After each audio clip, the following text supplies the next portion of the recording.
আজকে কি বানালে? খেতে দাও তাড়াতাড়ি। খেতে তো দেবোই, সব কিছু নিয়ে বসেই আছি। হ্যাঁ। আর আমি একটু বন্ধুদের সঙ্গে শেয়ার করে নিই যে কি কি চলো। বানিয়েছি। একটু ভাত আছে, লেবু লঙ্কা তো থাকবেই প্রত্যেক দিন।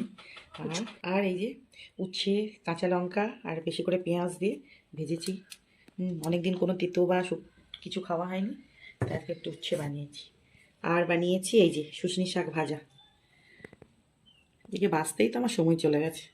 বেছে ধুয়ে কেটে কেউ লঙ্কা পেঁয়াজ দিয়ে নুন হলুদ দিয়ে ভাজা ভাজা করেছি। খুব সুন্দর লাগে খেতে, গরম ভাতে খুব ভালো লাগে। এই যে বাঁধাকপি আলু দিয়ে তরকারি, এখন একটু সব খাবো আর রাতে একটু রুটি দিয়েও হয়ে যাবে। এই যে সিলভার কাপ মাছের ঝাল বানিয়েছি। বাজারে এত মাছের দাম, কিছু মাছই কিনতে পাইনি, এটাই সব থেকে কম দাম ছিল।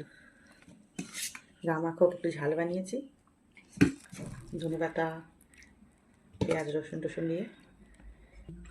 তো বন্ধুরা, দুপুরে দুপুরে আজকে এগুলোই বানিয়েছি, এগুলোই খাওয়া হবে। আর সবাই ভালো থাকবেন, সুস্থ থাকবেন। আগামী ভিডিওতে আবার দেখা হবে।